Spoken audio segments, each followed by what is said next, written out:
Today I want to talk about those of us that don't fit the normal traditional gender roles in society.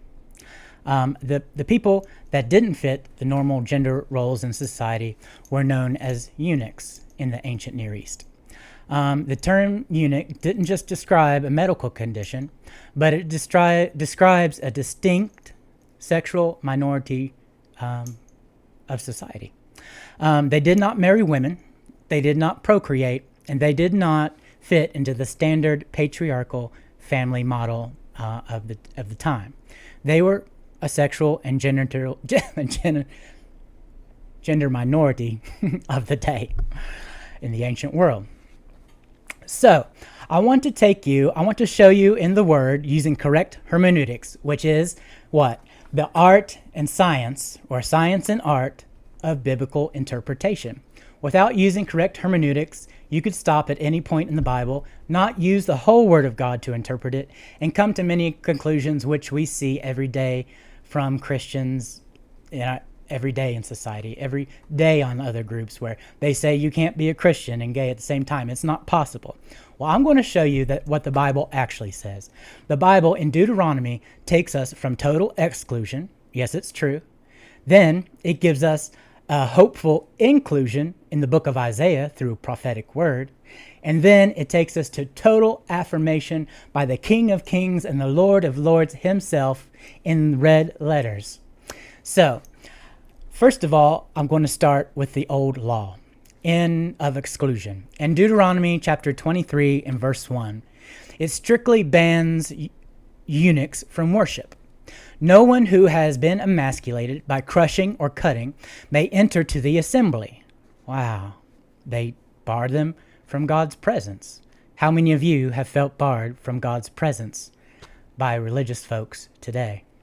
Now let's look at the prophetic hope. Hundreds of years later, the prophet Isaiah predicted that God would throw away that rule. What? Yeah, Isaiah predicted and prophesied that God would overthrow that rule of gender non-conforming people being barred from the assembly. It says, "To the eunuchs who keep my Sabbaths, I will give within my temple and its walls a memorial, a name better than the sons of daughters." Wow, sons and daughters. He's saying that I'm going to give them a memorial. I'm going to give them a memorial, and I'm going to give them a special honored place better than everybody else. What? That's true. It's what it says. Okay. Then we have to look at it through the Jesus lens. Okay. Jesus himself in Matthew 19, verse 12, explains who these eunuchs were.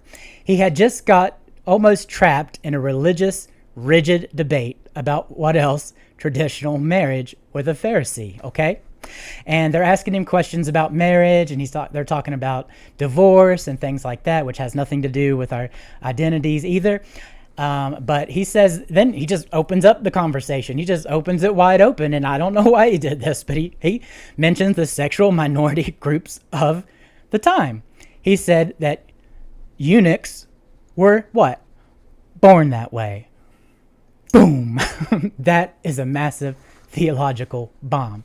People think that that's a society, slogan.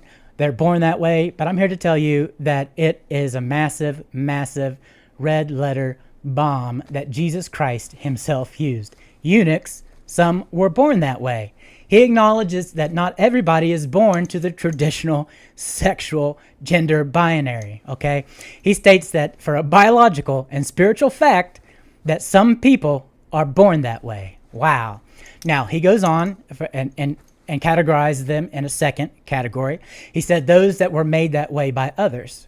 And that's referring to the physically altered by society or people that were forced into other gender roles.